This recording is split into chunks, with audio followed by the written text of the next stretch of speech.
নমস্কার বন্ধুরা, তোমরা সবাই কেমন আছো? আশা করি ভালো আছো আর আমিও ভালো আছি। কি গরম না পড়েছে, তাই না? শুধু গা হাত পা প্যাচ প্যাচ করে আর ঘাম বেরোয়। এই অস্বস্তিকর গরমে আর ভালো লাগে না। তো যাই হোক, আজকের ওয়েদারটা না একদম চেঞ্জ হয়ে গিয়েছে। সকাল থেকেও ছিল ওই প্যাচ প্যাচেই গরম, কিন্তু দেখি দুপুর গড়াতে না গড়াতে এই আবহাওয়ার পরিবর্তন।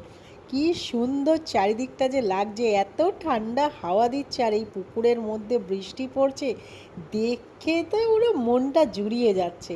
পুরো চারিদিক আকাশ বাতাস পুরো সুন্দর বেশ হয়ে গিয়েছে, ঠান্ডা হয়ে গিয়েছে। সত্যি এসি সেই কাজটা করতে পারে না যেটা প্রকৃতি করে, চারিদিক ঠান্ডা করে দেয়। এই ঠান্ডা জিনিসটা শুধু প্রকৃতির হাতেই আছে। তো যাই হোক, এই ওয়েদার তো চলছেই, তার সাথে সাথে আমার কাছে চলে এসেছিলো একটা পার্সেল। আমি অ্যামাজন থেকে একটা কাপ অর্ডার করেছিলাম। আমি অনেক দিন ধরেই ওটা দেখছিলাম। আমার না বেশ ভালো লাগে নতুন নতুন কাপে চা কফি বা গ্রিন টি পান করা।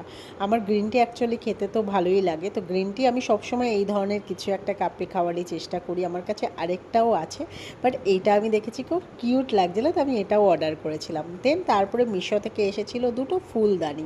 অ্যাকচুয়ালি আমি যখন মিশোতে অর্ডার করি তখন দেখছিলাম দেখতে বেশ সুন্দর লাগছিলো, অ্যাস্থেটিক লাগছিলো, বাট যখন আমি অর্ডার করার পর যখন রিসিভ হয় অতটাও বেশ গর্জিয়াস লাগছিলো না, যতটা আমি দেখেছিলাম অ্যাপে, ততটা না আমার সুন্দর লাগছিল না। যাই হোক, এতটা কম পয়সায় এত সুন্দর একটা জিনিস শুধুমাত্র মিশোই দিতে পারে।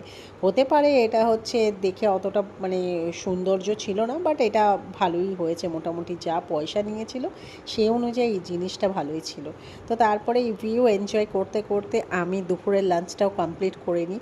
আর এত দারুণ লাগছিল না এই পুকুর পাড়ে যখন বৃষ্টির ফোঁটাগুলো পড়ে আর হাওয়া দেয়, সুন্দর পরিবেশ। দেন তারপরে একটু ঘুমিয়ে নিয়েছিলাম, কেন ওয়েদার ভালো ছিল। ঘুম থেকে ওঠার পর হাজব্যান্ড মেখেছিল এই সুন্দর করে মুড়ি মাখাটা।